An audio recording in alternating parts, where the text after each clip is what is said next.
Good evening. Thank you for being here at City Hall in the council chamber for our June 11th, 2025 regular council meeting. Before we begin, I'd just like to excuse Councilman Belliston, who is with family this evening, and asked to be excused. As always, our meetings are broadcast live on our website, which is washingtoncity.org/meetings, and they're also archived there for later viewing. This evening, I've invited Councilwoman Kim Casperson to give the invocation. After that, I'll invite Chief Jason Williams to lead us in the Pledge of Allegiance.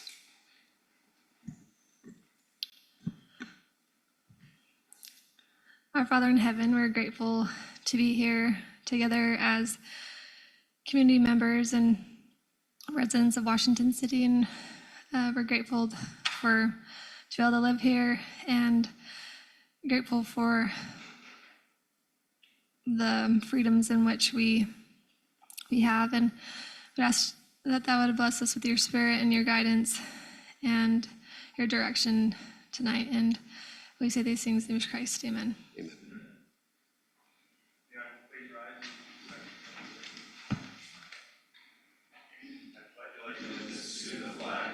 Of the United States of America, and to the republic for which it stands, one nation, under God, indivisible, with liberty and justice for all.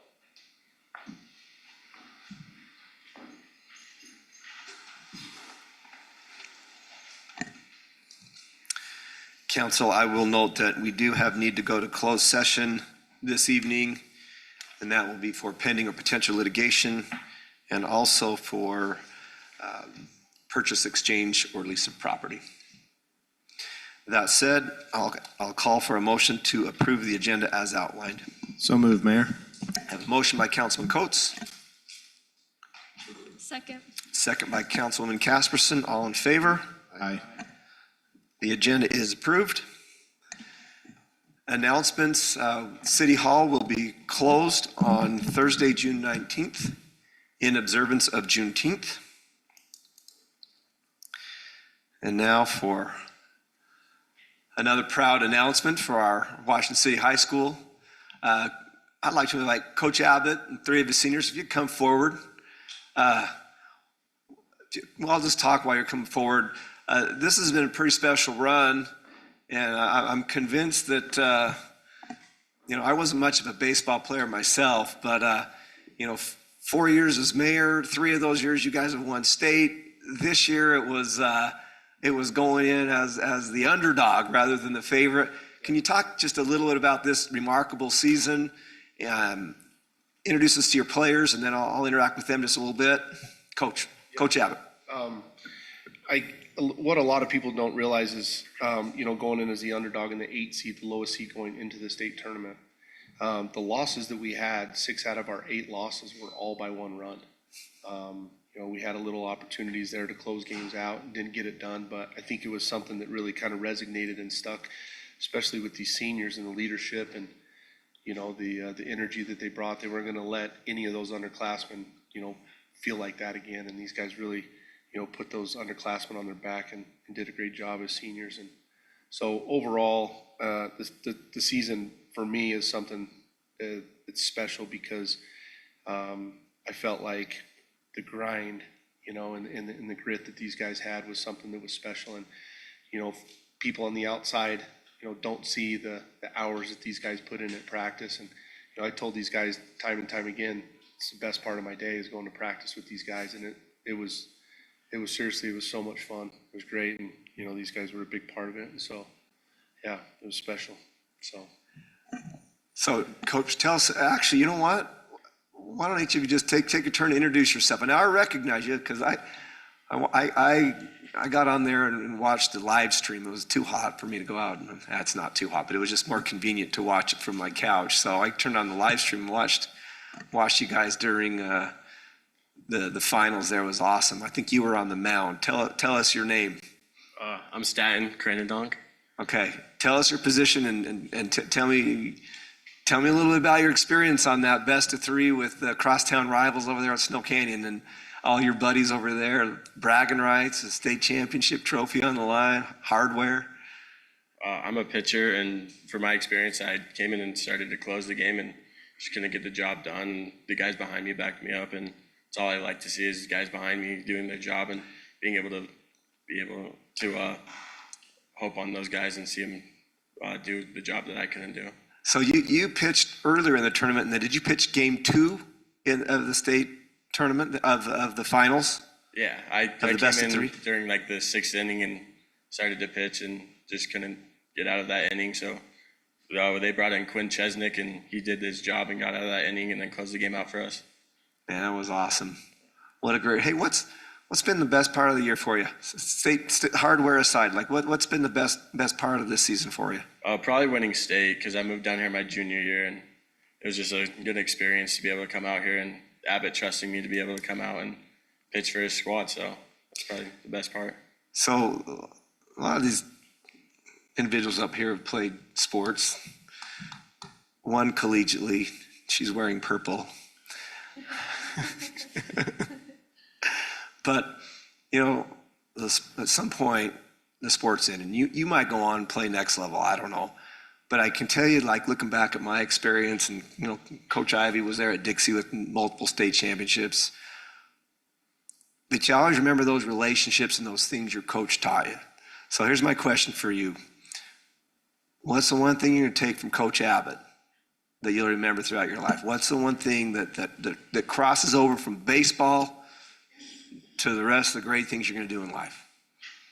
To never give up and to always put my all in everything that I do. To never give up and to Always put my all. Give into it your all. everything I do. Yeah. Awesome. I love it. Congratulations. All right, let's go with MacArthur. It's Yeah, Jason. Jason, but your dad's Andy. My dad's Aaron, not, is Andy an uncle too? Yeah, Andy's my uncle. So I went Ira, then Andy, and it was Aaron. Andy's a soccer player, Mayor. Yeah.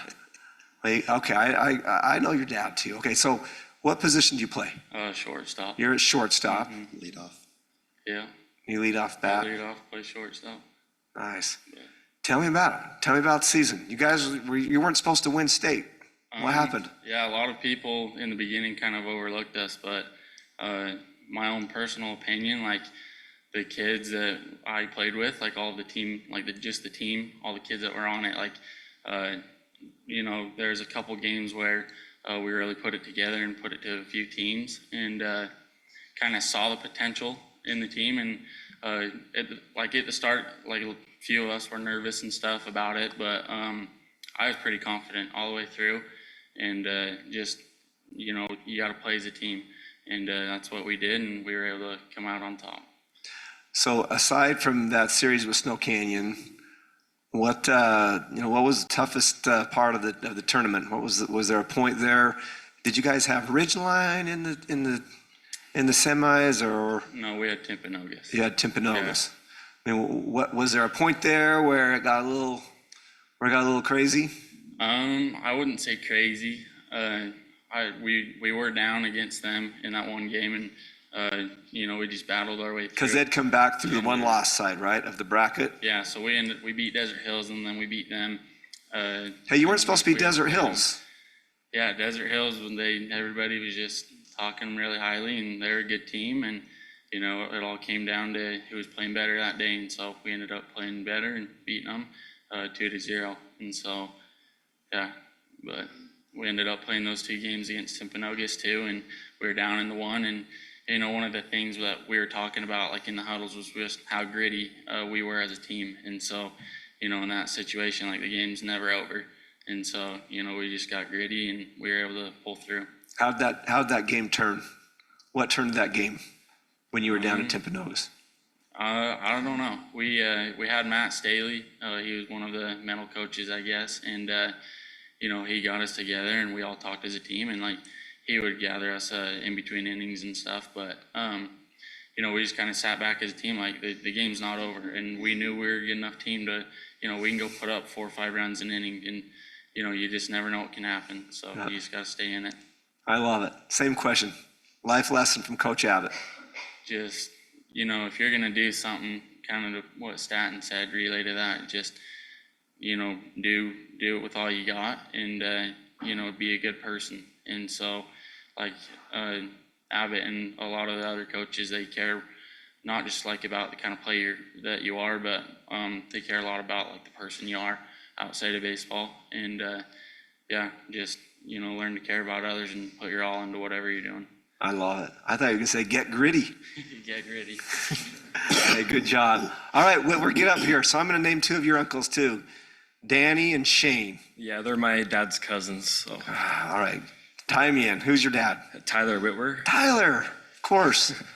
Okay, what position do you play? I was the center fielder and relief pitcher. How did you put up with that right fielder, the redheaded kid? I love Cutter, man. Sometimes he scares me when he's slipping in the outfield. You don't know what's gonna Yeah, happen. there was a slip late in that game, but Yeah, when early in you the hit tournament, though, two doubles, one from each side of the Oh, plate, yeah, for sure. But early in the tournament, I lost the ball, and he came out of nowhere and made an amazing catch right in front of me. So So center, you've got priority. I mean, you got some wheels and some ground to cover. Tell me that game. What was your experience like? Tell us about the game. What was your experience like? in the final games, I didn't really get anything. So I was just there to, fill a spot in, I guess. But cheer for McKay Wright, who was making crazy plays and trying to help Cutter out sometimes. But it was an awesome Tell us about that Timpanogos game. Yeah. Yeah, okay, we know. So yeah, it was. I had a bad game for the beginning. I had three strikeouts, and then we had the guys on second and third were down by one, and then I had a single to put us up, and then later went to extras, and Ryder Lenez hit the walk off to win the game. So it's a great game. So let's talk about that. I mean, isn't that life sometimes? Like Yeah. 3 times at the plate, you're not getting it, but then the 4th time when it mattered, For sure, just how baseball is. you got on base, right? Yeah. Just going through when you need to. Just how our whole team was all year. Well, you guys make us so proud. Like, honestly, we just, like, your success at Crimson Cliffs, it's Washington's success. And we feel like we're doing a lot of things right here, too. So I'm going to ask you the same question, and I'm going to give Coach Abbott the last word. What's Coach taught? I know you guys are all seniors, and I know a lot of your peers are out playing and different things right tonight and couldn't be here. But what's that life lesson that you'll take with you? Definitely one of the many was to always lift each other up around you. Never put anyone down because nothing's going to work out, especially during our season. You keep each other up. Just have the most fun you can. Yeah. And that's how we won, I think. We had so much fun. I love it. I love it. It's a game. You're supposed to have fun. And I love the fact that I actually think it's a testament to you, Coach, when you're building, you got a program and you're rebuilding this team, and I don't think it's how you start, but how you finish the season. Coach, give us a last word. What would you like to tell your players? What would you like to tell the community? And what can we do to continue to support you? I will say in Jackson's 3 strikeouts, so I think at least all 3 of those, some of those were balls. Yeah, so he had some good at bats. I know the strikeouts don't say that, but his at bats leading up to that was the right guy for that spot. So, the community's great. I think on a Tuesday and a Friday night at our place underneath the lights, it's packed, and people in our community are great. And I even mentioned that in a post game interview after the state championship. We're grateful to be part of a great community. Our administration was really supportive, and I talked to Kurt quite often throughout the season, and always telling us good luck. If you need anything, let us know. But yeah, I think he built his house close to the field just so, just so you can come and watch. Just like a moth, I go to the lights. No, it's a special group. I'm gonna miss these guys. This group of seniors. We had 7 of them, and you every year you lose seniors, and you think about how you're going to be able to replace those guys. And at times you're like, yeah, I think I can kind of replace him with him, and this group's going to be tough. And like Jason said, it's not the baseball players that I feel like I'm replacing. It's the young men. And relationships. And Stat moved in, but these guys have been a part of our program since they were freshmen. And Jackson's going on a mission and to Baltimore and coming back and going and playing at Eastern Utah. By trade, if you guys need some electrical work, Jason's an electrician. So Nice. he might have an opportunity to go play some college baseball. We're trying to work on that. When you're in So MacArthur, you know a little bit about electrical work.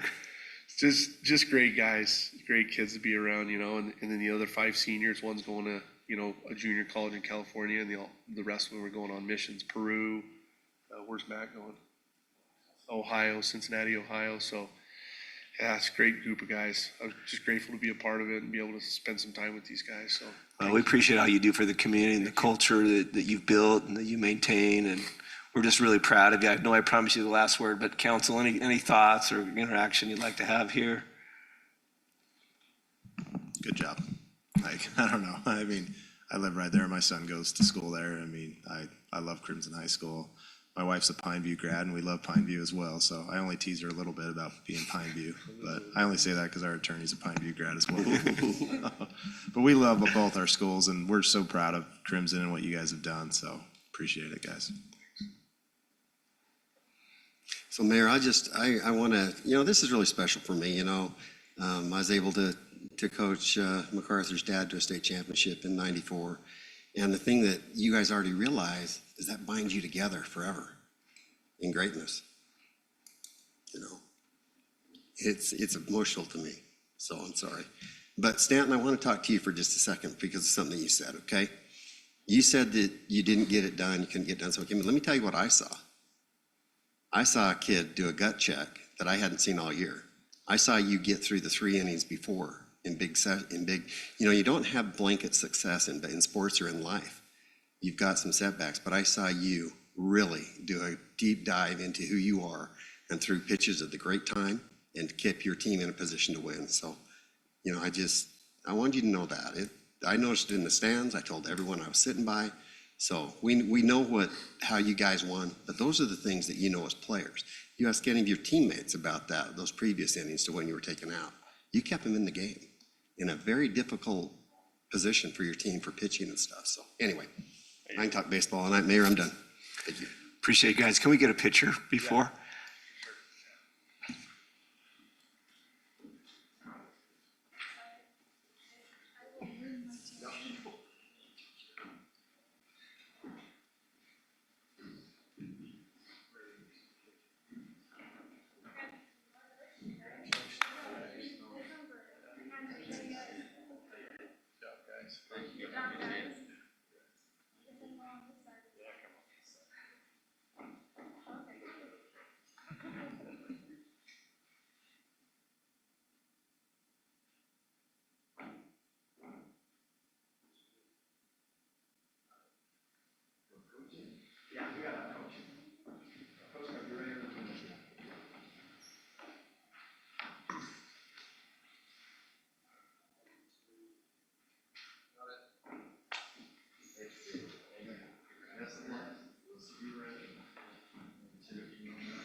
All right, next item of business, declaration of abstentions and conflicts. Anything to declare this evening? Seeing none, we'll go to the consent agenda with approval of minutes. Consideration to approve the minutes from city council meetings of 5/14/25 and 5/28/25 and board audit report. Consideration to approve the board audit report from May 2025. Any clarification or any item to pull? If not, I'll call for a motion on the consent agenda. Mayor, I've reviewed those minutes and I can make a motion to approve the consent agenda for our June 11th meeting. Council, you've heard the motion by Councilman Ivey. Is there a second? Second. Second by Councilman Coates. All in favor? Aye. That is approved unanimously. Item 5, public hearing. This is item 5A. This is a public hearing and consideration to approve height waiver request HW-25-01 for a church to be located at approximately 3265 South, 300 East. The applicant is Sky Engineering, Community Development Assistant Director Eldon Gibb will present to the council on this item. Mr. Gibb. Thank you, Mayor, Council. The applicant is requesting a height waiver to extend above the maximum building height in this residential zone, which is 35 feet. They are asking to extend the steeple portion of this church up to 69 feet at its highest point. This is in line with previous height waivers that we've done, within a few feet. That concludes staff report. I'm happy to answer any questions you may have. Questions for staff? Thank you, Eldon. This is a public hearing. Anyone who would like to speak to this item, please come forward, state your name for the record. Seeing none, I will close the public hearing and move and turn to the council for a motion on this item. I'll make a motion to approve the height waiver HW 25-1 for a church to be located approximately 65 South, 300 East. I've got a motion by Councilwoman Casperson. Is there a second? I'll second it, Mayor. Second by Councilman Ivy. Let's go roll call on this, beginning with Councilmember Henderson, Coates, Ivy, Casperson. Aye. That is approved unanimously. We'll move on to the next section of the agenda, which is ordinances. I will note that for the three items under ordinances, the public hearings occurred last week at the Planning Commission. I'd like to welcome Commissioner Davis here this evening. Appreciate the work you do for the community. And I will also note that we did not receive any additional public comment, although I will note that I think we did receive an email that I read this afternoon that the city manager replied to. That said, we will go to item 6A. This is consideration to approve an ordinance for zone change Z-25-12 from A20 to OS or open space and RA1 and A5 located at approximately 1410 South Heritage Fields Drive. Community Development Assistant Director Eldon Gibb will present to the council on this item. And council, I'm just going to give you fair warning, and this is a total joke, okay? But as we go by this, if this gets approved and houses are built there, my ribs will have another bruise from my wife by seeing farm fields become subdivisions. But we love the good neighbors that move in. I'm just saying my ribs will pay a little bit the price. So Eldon, if you'll present to the council on this one. And as a joke, it might be worth that then, Mayor.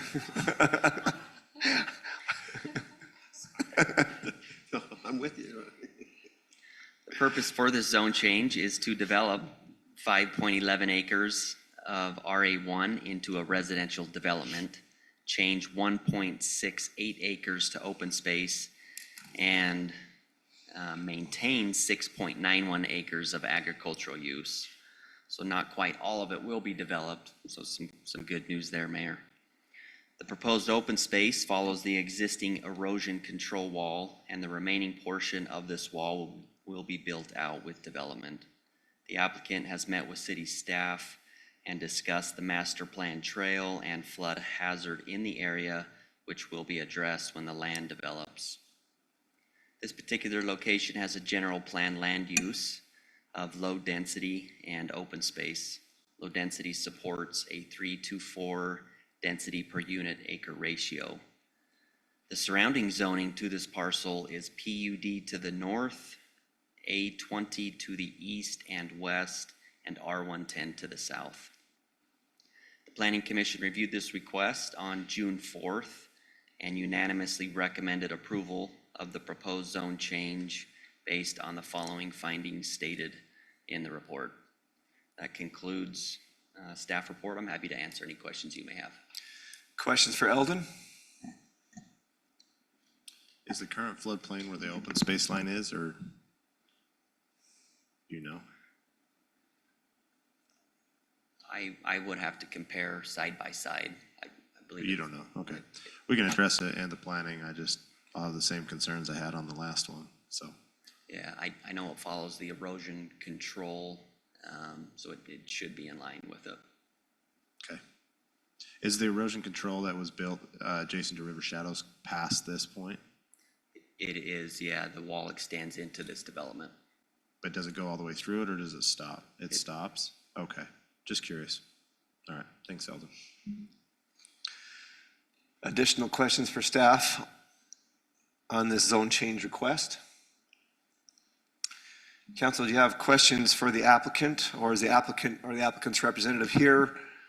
We know you. Would you like to say anything, or are you comfortable with moving forward? Any questions for the applicant's representative? If not, I'll turn to you, council, for further discussion and or a motion on this particular item. You know, Mayor, I did get out and went for a little walk today and walked along on, I think it was 1410 South, is it? Yeah, 1410 South, and kind of got some bearings on this property. And you know, it's really good. Councilman Coates keeps a good eye on that floodplain. I appreciate your work on that. That is something we always have to consider, and I like the way that they put that open space to that side. And I'm actually comfortable with this if the council's ready for a motion, Mayor. I'm ready, unless there's any objection. Councilman Ivy, go ahead. Make a motion that we approve an ordinance for zone change Z-25-12 from A20 to open space RA1 and A5 located at approximately 1410 South Heritage Fields Drive. You've heard the motion by Councilman Ivy. Is there a second? Second. Second by Councilman Coates. We'll go roll call, beginning with Councilmember Coates. Ivy, Casperson, Aye. Henderson. That is approved unanimously, 4-0. Rick, you know what to do next. Bring us back something nice, okay? Next item, 6B. This is consideration to approve an ordinance for zone change Z-25-14 from RA5 to I1 located at 1902 East Washington Dam Road. Once again, Community Development Assistant Director Eldon Gibb will present to the council. Mr. Gibb. The I-1 request is to use the land in accordance with the I-1 use list in 9-11-1D, which purpose is to provide appropriate space for uses such as storage yards, warehousing, light manufacturing, fabrication of goods, wholesaling, and other similar establishments without creating smoke gas odors to surrounding areas. This particular location has a general plan land use of industrial. Industrial supports the I-1 and I-2 uses. And the surrounding zoning to this parcel is RA1 to the north and east, PUD to the south, and I-1 to the west.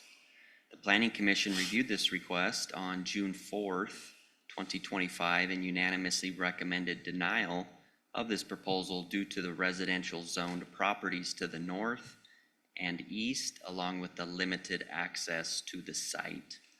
As you can see there, it's kind of a flagged type lot there, and that access is 26, 28 feet wide.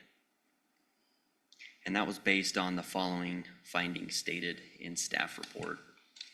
That concludes my report. I'm happy to answer any additional questions you may have. Council, questions for Eldon?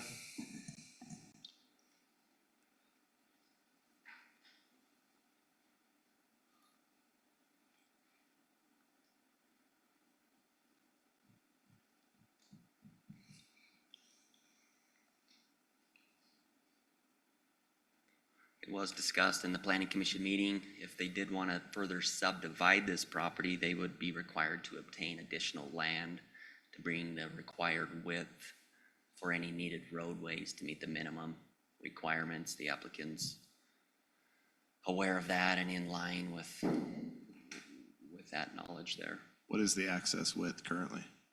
26, 28-ish feet wide. Wouldn't that, couldn't you do it based on an alley width though? Or is it not? Like to do a public road, yes, but if you did a private road, couldn't you do it? 24 is the minimum. So, okay, as long as they're aware of it. Yeah. Maybe I just would like a little more clarification. I don't know, I'm sure Councilman Henderson is there, all the Planning Commission meetings, as well as others. The denial was based on there being a residential home on the property with a private drive. Maybe just a little context or information on that as to why that would lead to a denial to this property, if there's something that maybe was spoken there that we need to understand better here. And Eldon, if you'll speak to that, and then I will give the applicant an opportunity to speak as well. Go ahead, Eldon. There was concern that the surrounding residential uses, homeowners weren't aware or informed of what was going on, and the applicant ruled out they've been in touch with those homeowners, and there's been no pushback from those surrounding homeowners at the time that they reached out. Were there notices sent out? There were. Yes, and we didn't receive any feedback from them either. Drew, can we zoom up on that so we can kind of get an idea of what the surrounding is?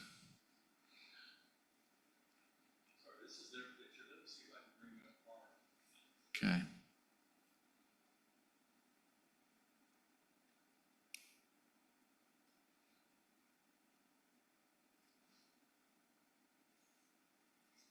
While he's looking at that, what was staff's recommendation on this?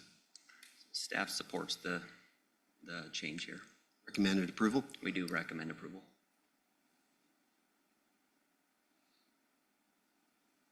Supported by the general plan. So Drew, yeah, thanks. So to the west, are those residences or are those shops? Okay, Yes. I think I'm It's thinking, zoned industrial, right? Well, the general plan's industrial. Thank you. That's the north. He said the west.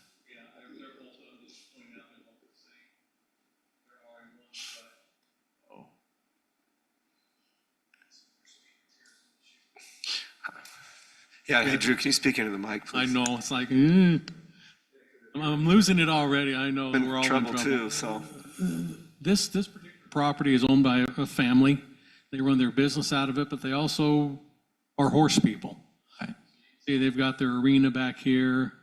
They've got their business stuff items up here in the front, and this is their home.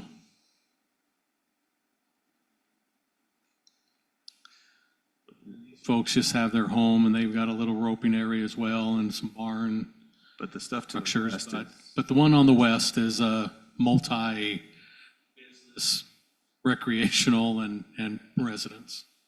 I mean, I'm somewhat familiar with the area, but to the west, I don't see any houses there. Those are all shops, right? To the left? These are all industrial properties. Yep, and to the east is mostly a horse corral. yes.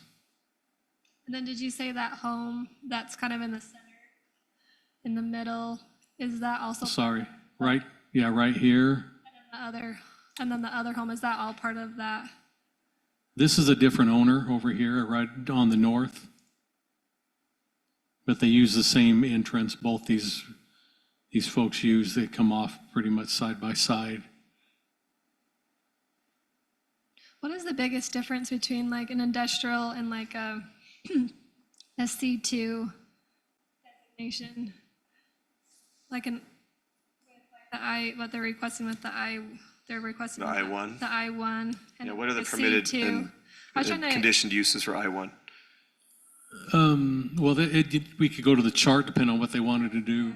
look at the comparison. But like I say, the difference between I-1 and I-2 is basically I-1 is taking materials that have already been refined into something and then they create something, manufacture it. I-2 is heavy industrial. They're taking raw materials, whatever it is, and then and turning them into usable products that can be then turned into finished products in an I-1 type thing, so.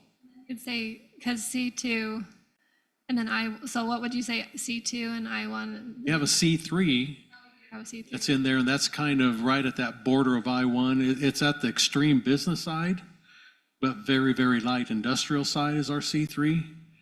And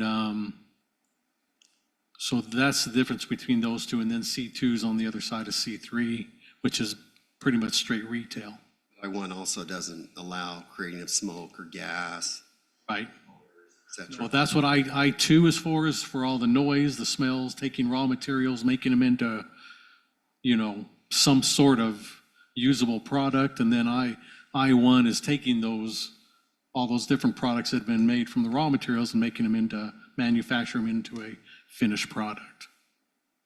I think that would be a concern to have, because there's been previous issues in this area where there's been concern with smells and, where there's zoning with heavy industrial next to residential.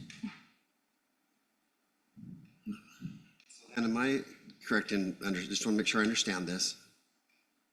The concern is the surrounding zoning. It's not that there has been notice, there was no neighbors that reached out and was in opposition. It was just a concern of the planning commission for the zoning around this property. Is that correct? Correct, yeah, the existing uses there to the north and east. Councilman Henderson?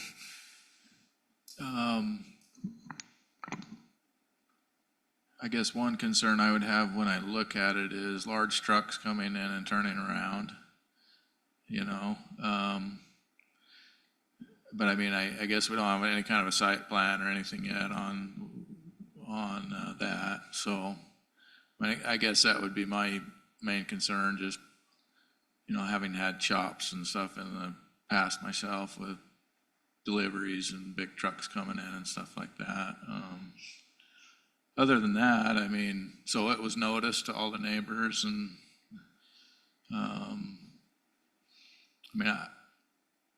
the general plan is industrial for that area. And, so, I mean, I think I'm okay with it.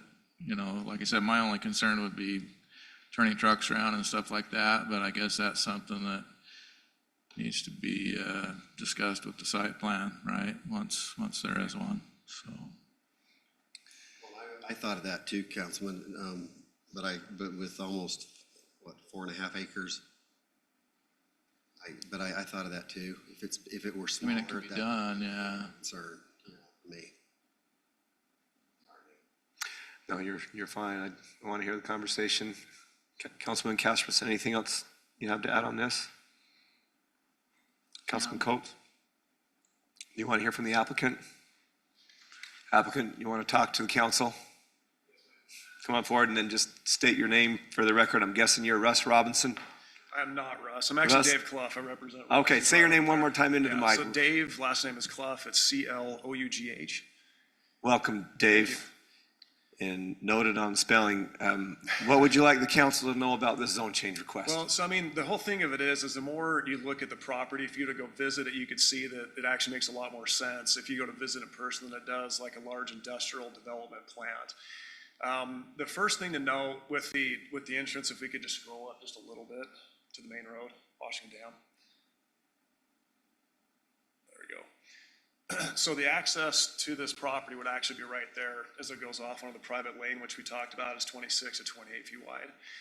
Right now, that road is currently the one that's used for all the industrial site to the south, left, south, right?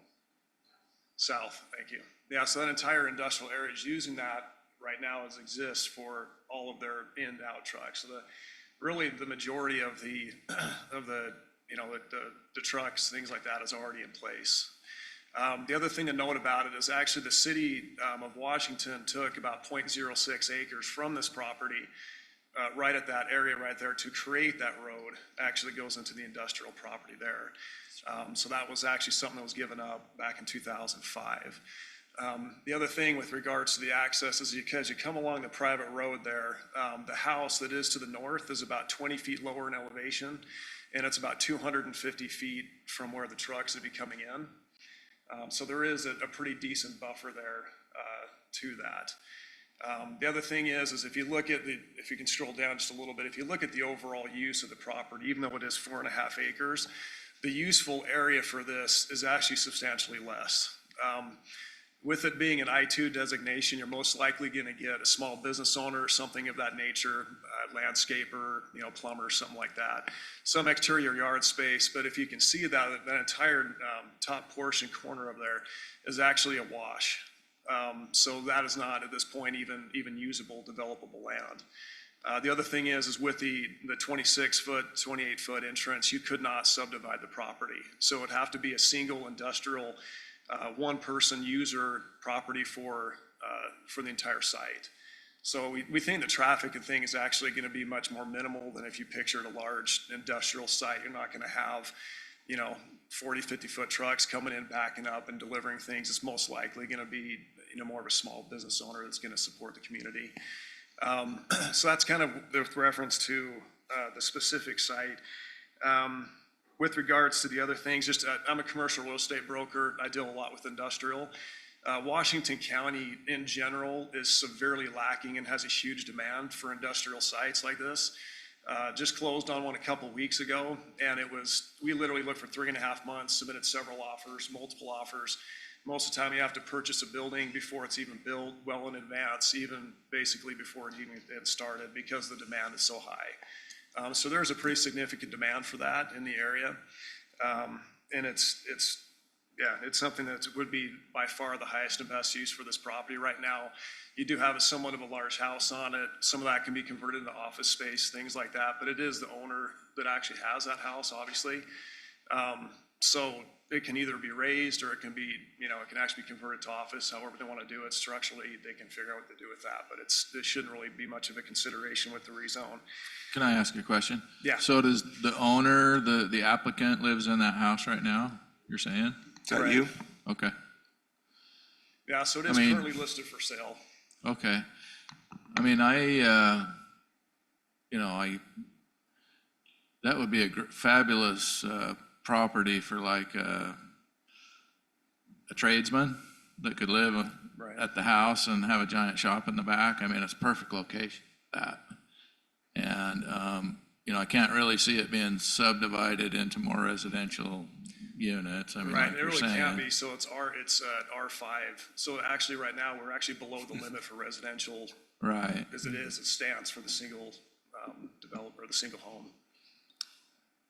I'm inclined to agree with Councilman Henderson. I think the most impacted property owner here would be the one to the north, where he's got a driveway on the west and he's got a border his south and this property's north. And not hearing any concerns, that would be the one that would carry a lot of weight from me. I know that person that lives there, and he knows me well enough that I'm sure he'd have reached out if he had a concern. So I tend to agree with Councilman Henderson on this, just to help move the conversation on a little bit, maybe. Anything else you'd like to share with the council? I don't think so. Appreciate it. Thank you.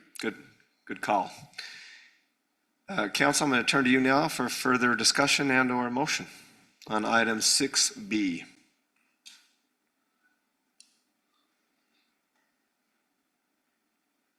Mayor, may I ask just one more question, just as we're... Yes, absolutely, I had a Councilman note here, I Ivey. apologize, I didn't see it before you Mr. asked Clough. for that. The runoff on this, from the BLM was mentioned, and I'm sure we have a mitigation plan for that. But that was mentioned, and I know that it's been talked about, but can you address that, please? Yeah, the runoff, actually. Come up to the mic and just state your name, and couldn't let you off that easy tonight, Mr. Robinson. Thanks for being here. Speaking to the mic, tell us your name and answer the question. Russ Robinson. So I've got a little pond in the back that kind of slows it down because it used to run down the ravine and come out on our property up at 1900. And when that property got developed into the road, I put a little berm in the back so it comes down to BLM. It stops on the BLM. You're comfortable with that? Yeah. Well, it's got a double. There's one there and then there's another one in front of it in case it ever overflows. That's good enough for me. I just want to make sure that we've been Thank you. discussed. Thank you. Further discussion, further questions for the applicant or staff? Or John?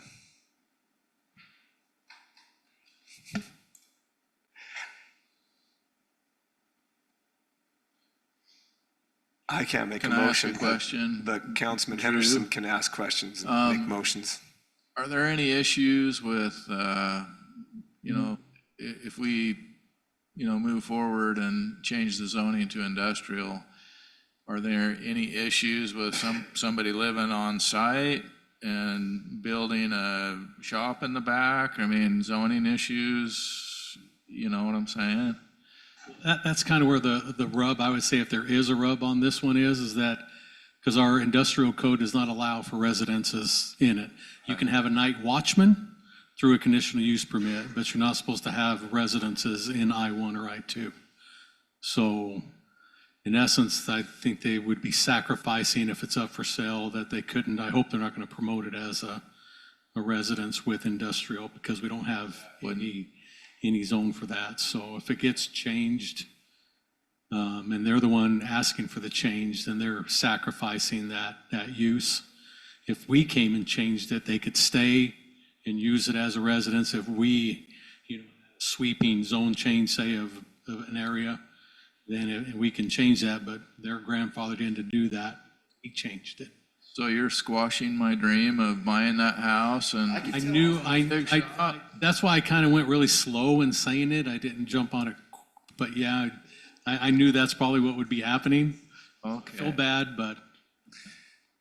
So basically, the home would have to be either turned into something or raised. Come on back up, Mr. Clough. In fact, you just stay close by. And then if you'll add your comments, and then I know the city attorney has some comments to add as well. I mean, there really wouldn't be much of a residence, and live-work situations are actually not all that common anymore. Most likely, it's either going to be converted into an office with storage and things like that it's going to be, if it remains at all. Depending on, right now, most likely that, again, the most valuable use for that area is actually going to have it raised and probably for yard space. Next to a yard storage, things like that is actually more of a value than the actual house would be. The good thing is you can actually use it as an office that actually helps with SBA financing. Because there's a structure, they can actually use SBA financing as opposed to making it construction loan. Okay, sounds good. That makes sense. Stay close. Stay right there. Dad. Oh, I'm just going to give the councilman some legal terms. We call it a pre-existing non-conforming use. And if the city came and just said, we're going to broad stroke this or something else, usually the pre-existing non-conforming uses are allowed to stay as long as they stay within the narrow use that they were in at the time of that change. This one, the applicant's asking for all of it to be rezoned, and so we interpret that as meaning that house would go to that new use as well. Drew, while we've got you here for a little bit longer, if this is approved, the zone change request to I-1 industrial, and the access is 26 to 28 foot lane or alley, what kind of uses could you see that could handle traffic that would come onto that road there? And I look at, what if they want to do storage units and you start having more traffic there? Storage units would be, I think, in this case where they say the use is very non-harsh, but the effects of that would be difficult on this one. I know you can't put a condition on a zone change, but does the ingress egress here factor into the next step if it's approved? It would, and what type of use they do. Now, again, it would be perfect for a particular contractor that just needed an area to park a lot of different things in it. It would be great for them because it's just going to be them coming and going. A semi could get in and out of there. This is the size of a city park almost, roughly 4.5 acres. Our city parks are 5 acres, so you can just pick any park you want and think a semi coming in. They won't have any issues getting around if it's just one and then getting back out. But it'd be interesting to see what goes in there. But in this particular case, storage units would probably be one of the worst things. That's what was on my would go in mind. there due to the volume that could happen at any given time of cars coming in and out. So I hope that's not what they're looking at pushing. I hope John, will you come to the mic and talk just access management on what might be some of the limiting factors for if this is approved, for what the next phase would be? If you'll just share the mic there. Yeah, I think Drew was hit exactly right and stuff. If we saw something that had, a high amount of traffic going in and out, that would definitely cause us issues with our access management. Again, we'd have to have something that's gonna have a wider lane. They're gonna have to try and obtain that extra width from the adjoining property owner and stuff to meet our either private or public roads, especially if they try to subdivide it. But anything that's gonna have that type of turnover, like a storage units or something like that, definitely would be an issue for us going forward. But these would be addressed at the subdivision level or the site plan level. Right, yeah, when they start to bring in their if conditional use permit or our civil construction drawings. Okay. Thank you, John Hinkie. Further questions for staff or for the applicants? Okay, thank you, Mr. Clough. I'm ready for a motion on this one unless you guys have additional discussion or additional questions. I'll make a motion, Mayor. Go ahead, Councilman Henderson. I'd like to make a motion to approve an ordinance for zone change Z-25-14 from RA5 to I1, located at 1902 East Washington Dam Road. I have a motion by Councilman Henderson. Is there a second? I will second that, Mayor. A second by Councilman Ivy. We'll go roll call, starting with Councilmember Ivy. Aye. Casperson. Aye. Henderson. Coates. Aye. That is approved unanimously. Bring something good there, okay? Make it work. Thanks, guys. And I would just for the record, I think it's important to note that we did not receive any negative public feedback from the residential neighbors. I feel like we can work through the access at the next level, and it is general planned for industrial. So I think those are all the compelling factors that the council would respectfully appreciate the Plan Commission's recommendation, but I think those are the compelling factors on this one. Thank you. You don't have to stay the rest of the meeting. We're not going to be here too late either.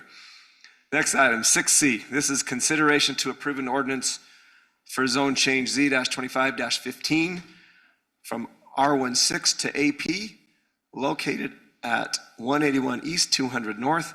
The applicant, Washington City. The staff representative will be Community Development Assistant Director Eldon Gibb. Talk to us about this zone change request from ourselves to ourselves. From my understanding, and which predates me, this was previously attempted, which got denied at some point.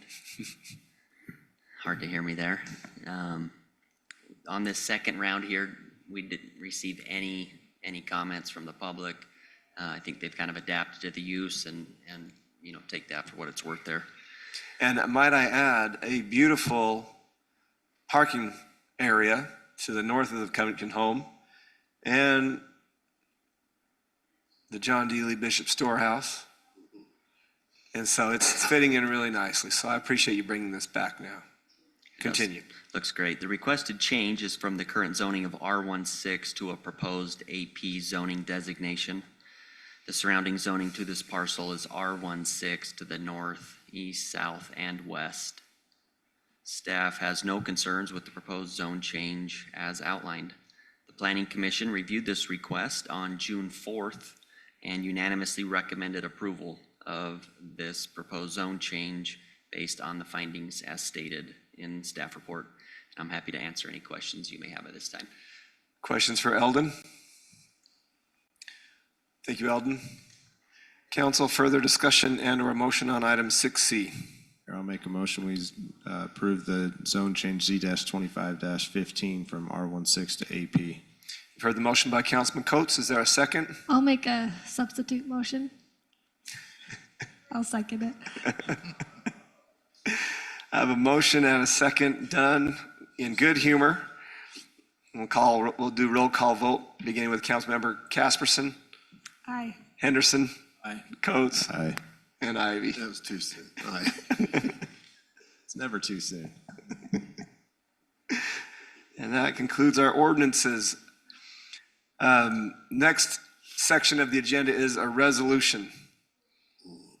And this is the culmination of a lot of work by staff and significant involvement and review, and even a conditional or preliminary approval by council. Item 7A is consideration to approve a resolution adopting the Washington City 2025-2026 fiscal year budget. Finance Director Brian Brown. Eldon, you got one off, but you're up again next, okay? Go ahead, Brian. Thank you, Mayor and Council. So we held the public hearing on May 14th, and up on the screen I show there were just two changes. We added the $7,500 to the Youth Council and removed it from the legislation budget, and then also the RAP tax. From the tentative budget, we put the $50,000. So the adopted budget would be the $139 million, and that's the final step of the budget for the fiscal year 26. Do you have any questions for me regarding the budget? Questions for Brian? No, we've spent months on this, so any questions for Brian? Councilman Henderson? Councilman Ivy? Mayor, I don't really have any questions about the budget. We've all done our due diligence in going forward and backwards through it, but maybe just some updates on some things is what, I don't know if this is where you'd like those considered, but I'd just like to have just some comment about like the community center, the golf courses, where they're at and if they're in a profit realm or if they're still striving towards that, just for an update. And that's the only question that I have, and then I'd make one more comment later on, and that's all. Great. Brian, you want to address the golf course and community center? If not, I see that I see some department heads and assistants that might be able to address that. The golf course was at 100%, so the amount of revenue they brought in exceeded expenses. So it's been operating like that the last few years, which is quite a change from when we were in the Great Recession. And then the community center, when you look at the last 5 years trend, I don't know the exact number, I can email it to you. I think it's right around 60%, and they cover pretty much 60% of their expenses, and that's how it's been for the last 5 years. And has that been, it seems to me that 60% has been the target. Yeah. That. That's where So we're hitting target? Yeah, I would say just a clarification, we don't ever expect the community center to cover its expenses. It just was never designed that way. It's an expense for the community and a service, but it is hitting the target that the council has set for it. Good questions, Councilman Ivy. No, I appreciate that, because I think that was our thought, is it's a great benefit to our city, the golf course and the community center. And I think it's performing very well. And I think those are good words, Jeremy, to mention that, because I think it has great benefit. It's just something that we always strive for, that we'd love to make it as profitable as it can be, so that it doesn't dip into the general fund. But no, I'm very good with those answers, Barry. Yeah, I agree. And they are really, you think of Washington City, those are two of those assets that benefit not only our city, but the entire community. I mean, Green Spring Golf Course is just a really, crown jewel of golf courses down here, and our community center is one of a kind. So let's go to Councilman Casperson. Any thoughts on the budget? Any questions? Yeah, Jeremy, can you just kind of talk about the RAP baseball field design that is allocated for that, for the $50,000? This is a concept that came up during our initial discussions on the budget, and the request was made for a $50,000 RAP tax expense to start planning and potentially architectural design on upgrading the baseball fields. So looking at potentially shade, bathrooms, which it doesn't currently have, and maybe some storage areas. So that's just, we don't really have a plan yet. This is the money to start putting together that plan. So would the plan be the design, or what is the 50,000, what is that money, what does that go to? It'd be enough to get us all the way to a design that we could put out for bid, I would assume. Okay. But the actual money to do the project is not in this budget, so it would be in a subsequent budget. So this year we would do the planning, And then if the council wanted to, you could allocate money for the actual project to build. Okay. You know, I actually appreciate Councilman Ida bringing that forward. As I was thinking about this since a few meetings ago, you know, we've got those restrooms to the east near the cemetery expansion that are really nice, but we don't really have functioning bathrooms there. In order to do that, we'd have to, you know, pull utilities.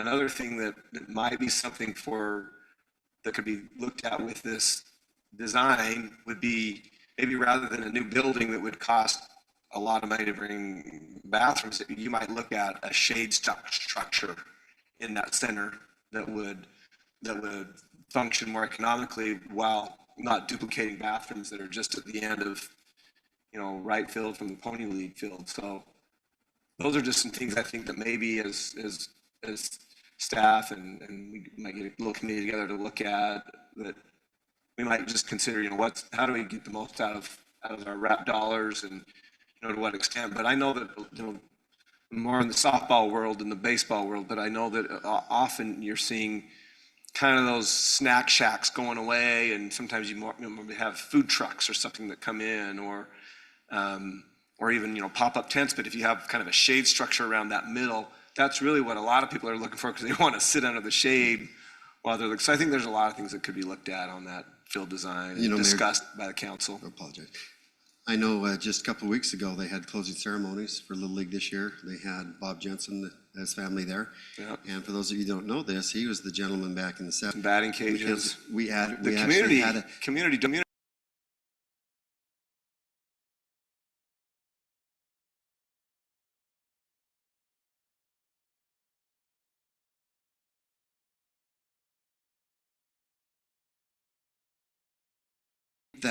Recording in progress. The biggest concern that I had personally was the fact that I don't want 4-year-olds going off site to go to the restroom.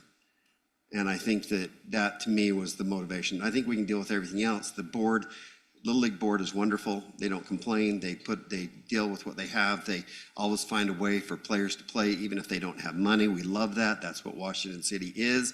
It's what we're about. But I just think that at some point we have to look at that whole complex and say, it's probably been kind of displaced for a while. And looking at it this way with this 50,000, I hope that we'll consider everything. But I don't think there's an end target of how much we want to spend. I think it all depends on what the council decides, and this will just help bring some alternatives forward. But for me personally, it was really just storage for the coaches and a decent bathroom there, maybe 2 or 3 bathrooms. So as I said, the little kids can not have to go off site to use the restroom and have parents trying to watch a game and trying to keep track of them. Well said. Well, and I was just, you know, wanting to know what that money included.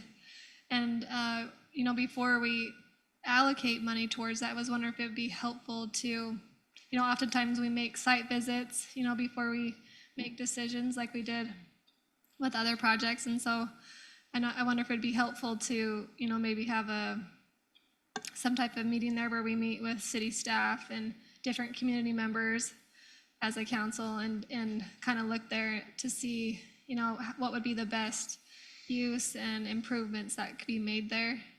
And I mean, I know that you're more familiar with it since you attend more of the games there, but, you know, before we spend money on that, I think it might be helpful to do that, to meet with That's a great idea. as a council and with staff. Thoughts on this end? I think I agree with you, Councilman Casperson. I like being involved. I also know that it costs money to get going too. So I don't mind spending the money to get the plan started, but I think part of the plan should involve us as we go forward. So, I mean, I'd recommend we keep the 50,000 to keep, I mean, we're gonna need it to get the plan going, whatever we decide to do on the project. So that's how I'm looking at it, is just that it's what you need to get going on a plan and start a plan is kind of how I'm looking at it. To decide what we're gonna do down there. It seems like there's a need, so. I was gonna say, I like all the comments. Councilwoman Casperson, I think that's a great idea to make a site visit up there, maybe for a meeting or something. We can go look up there and out a little bit and see what we think. But I agree, you know, we need to have some money in there, I think, this year. We don't have to spend it all, you know, but at least have some money available to start the process. So, anyway, we can bring back the old racquetball court. And the old swimming Remember? pool with the high dive. Yeah, the chicken wire. Yeah. A lot of balls up getting stuck in the chicken wire. I lost my hearing in those racquetball All courts. those rocks up there trying to get your. That's right. Yeah, those are good days back then. So, Councilwoman, how do you feel about leaving this amendment to the budget and then meeting on site before going forward? Does that Yeah, I'm feel with good that. to you? Yeah, I'm good with, having some, I like to know what the plan is that we're gonna be spending our money, but I get that if we're gonna move forward with it, it's nice to have it budgeted, so when we do wanna go forward, we don't have to come back and do, a amendment to the budget or something, so I'm okay with having it there. I just wanna be part of the process of, I like it. as we go forward with it. Okay. I think staff could commit to not spending the money until the council has had a chance to have a site visit. We would do that. And I don't think they're ready on July 1st to start spending that money. So hang tight for a bit. That'd be great. Councilman Ivey, you said you had a final comment there on the.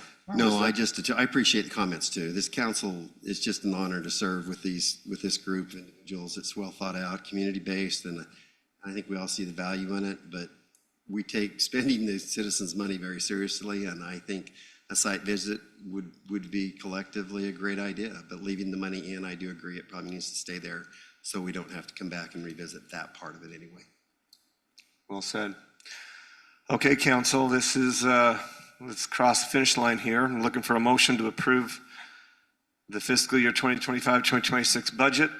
Mayor, I'll make that motion. We approve the 2025-2026 fiscal year budget in $139,309,389. Okay, you've heard the motion by Councilman Coates. Is there a second? I'll second that, Mayor. I have a motion by Councilman Coates and a second by Councilman Henderson. We're going to go roll call on this item for approval of the budget, beginning with Councilmember Henderson. Coates. Ivey. Aye. Casperson. Aye. Brian, Department Head, City Manager, excellent work. Thank you Thank you. for making it stretch. We appreciate it. Appreciate you too, Chief Williams. I hope you feel our support.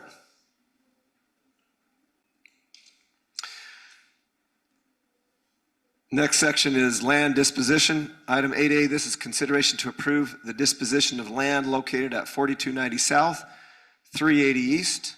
Applicant Washington City Community Development Assistant Director Eldon Gibb will present. This is a little bit of housekeeping. Go ahead, Eldon. If we get this map up here, Drew, we could just pull up the corner of 380 East and 4290. Hey, if Drew ever retires, who's going to drive right there? Well, we'll figure We're it going to out. be in big trouble. We might have to put it right there where you are. There we go, that circled portion there, that was included in a final plat, Phase 3 Finley Farms, and by mistake, it was dedicated over to the city in the owner's dedication. So we are asking to give that back to the applicant, and they will, their plan is to convert that into a residential building lot. Where's the detention pond then? It's in Phase 1B, just a half mile to the south. So is there already laterals and everything stubbed to it? There is. So I'm confused on why they needed it and now they don't need it. It originally came in on the preliminary plat. There was also history with separate ownership of the two phases. So this history goes back to some of those challenges we had at Weatherby Way. And so it may have originally needed it because it was trying to be a standalone phase, not connected to the other phase. Does that make sense? It makes sense. I just got a lot. We should one-time funding for some baseball plans. We got room for we got 90-foot bases there, or we? Saying use that money to pay for the plan for the. We got a building lot, Councilman saying we have a building lot. Do we want to really give it back? So, yeah, there, can you scroll to the plat language, Drew? The map The city shows, attorney didn't find that very funny. well, it's not a building lot, it's open space is what the plat shows it has. And the city generally tries not to own open space that's in an HOA, mostly because HOAs come and have high expectations of what the city does with those. I'm not seeing the dedicatory language on this one. It's not on there. Do you have the preliminary plat on this?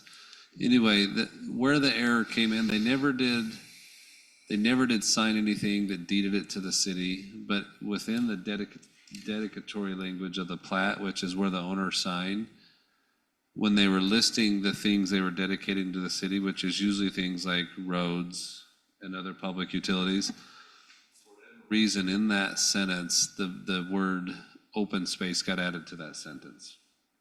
And there was a second sentence that gave open space to the HOA. And so there's just confusion and kind of ambiguity in that paragraph. And the county is it's the city's open space, not Correct. not really open space. It's an empty dirt lot. Correct. And we dug into it, realized it was originally intended to be a detention space. We are fortunate that the developer is the same between the two phases, and the other phase has sufficient capacity for both phases detention duties. And so we understand that the owner was going to bring an amendment to make that into a building lot or two. But mostly we were glad to clarify the county's interpretation as the city owning open space as not being the case. Hey, I'm ready to make a motion. Go ahead, Councilman Coates. Make a motion that we approve the deposition of land located at 4290 South, 380 East. You've heard the motion to dispose of the land by Councilman Coates. Is there a second? Second. Second by Councilman Casperson. We'll go roll call on this, starting with Councilmember Coates. Aye. Ivy. Casperson. Aye. Henderson. The disposition of land as described has been approved unanimously. We'll move on to report of officers from assigned committees. Councilman Henderson, anything to report on? I don't have anything, Mayor. Councilman Coates? Yeah, a couple things, Mayor.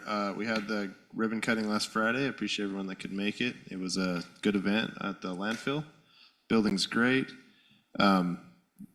It's coming together quite nice. Like I said, we've ordered, we had our board meeting on Monday. One of the things I wanted to report is that we officially got approved, and it's more for Public Works, that we can now the city can now take their dirt to the landfill for free, no more charging. So officially got approved for that. That was something that our staff informed me. A few years ago, they started charging for it, and then kind of got through the loophole that we weren't supposed to really, I didn't feel like we should have been charging our cities, but we brought it back to get it officially approved. So, you know, like sweeper tailings and stuff, it's good landfill cover. And so we got that approved and passed through. How many votes were there on that? You got a big board there, 21 Mr. Chair. votes. We don't get 21 people there. I bet we get 15 to 16 every time, give or take, but we're doing that. We are going to move our board meetings to the actual landfill. Good. Building with the new building. I think we're going to have a lot more Zoom call-ins, I think, now because of that. I don't know, think it'll happen. But yeah, so that's what I have to report there. We did have Flood Control Authority. We're working on some funding. Paul, our engineer, is working on some funding with the flood control for some bank stabilization down the Virgin River. It is definitely being pulled with the new administration. Just some of the federal funding got cut, and that was one of them. And so they're looking for some other type of funding to help fund that. And I think it's like riprap, or some riprap rock along the washes along the Virgin River. They're in the middle of working on that. So it's kind of my report on flood control. So Did I tell you I got my own key card? I thought you meant inside the building. I'm like, I can't even get that, and I've been trying. No, so I go where the commercial guys go now, and I just. Oh, man. It's like slick. Sky Miles for Councilman It's Henderson. slick, yeah. Pushing the commercials like Councilman Henderson that way because we have that second lane, And the intent is to go faster, but we don't have as much stacking distance as we used to have because of the new layout. But we have 2 lanes, and so all the Republic trucks and all those just scan and go. And so we've been pushing the commercial haulers to get it so they can just scan, because if they're there once or twice a week. Nice, yeah, So, Congratulations. Hey, you've arrived. yeah. You have officially, Did they give you a Iviz vest with your own name on it too? I have 2 of those in my truck. Wow. that's a good idea there, Seriously. Mr. Chair of the Solid Right. Waste Committee, some embroidered orange vests. You guys need some swag, is that what I'm hearing? I mean, I don't know if I can compete with the Mosquito group, but I'll Can always try. maybe for a user like you, they might be able to swing something. for you. VIP. Thank you, Councilman Coates. Councilman Ivy. Mayor, I'm going to spend my time talking about MPO from our meeting on May 20th. We haven't met since then, and there are some things just to quickly go over, just so the board's aware, or the council's aware, I'm sorry. There was a conversation in MPO that was brought about by Laverick, Springdale, and Hurricane, where they were kind of concerned with UDOT going in and cutting trees down, the right of way that was in their city, or maybe not in the right of way. And so we asked in our meeting, okay, before we cut trees down in the desert here, and what's the process? They said, well, if we consider it a hazard. And so we asked UDOT what those hazards were, and we come to find out that there were not any outlines as to what those were. And so we're in the process of figuring that out. I'll be talking to some staff and Public Works about what that looks like, of what actually creates a hazard, because you just don't want to cut trees down arbitrarily, and that was those cities' concern. And so we're in the middle of that right now. Another update from this last legislative session, SB 195 was passed. There's the transportation amendments, and there's a couple of things in there that affects our city. It's kind of just some meat and potatoes kind of stuff that has to do with updating transportation and traffic circulation elements and different things. But the reason I wanted to bring it up is that the MPO will be working with our local public work directors to accomplish these tasks so that we're in line with SB 195 without negatively impacting our city. So we'll be working on that, and just wanted to make sure that the council knew about that. So if you have input, that was brought by Nate at Dixie MPO, highlighted that. And then the last thing that I'd mention is I had a conversation with Gary Webster from Senator Lee's office, and just asked him what the feel and the mood or whatever you want to call it in DC regarding the Northern Corridor. And it still remains that he said that the Northern Corridor is still the #1 discussion. And said that is one of Senator Lee's main focuses, and they feel confident. They feel confident.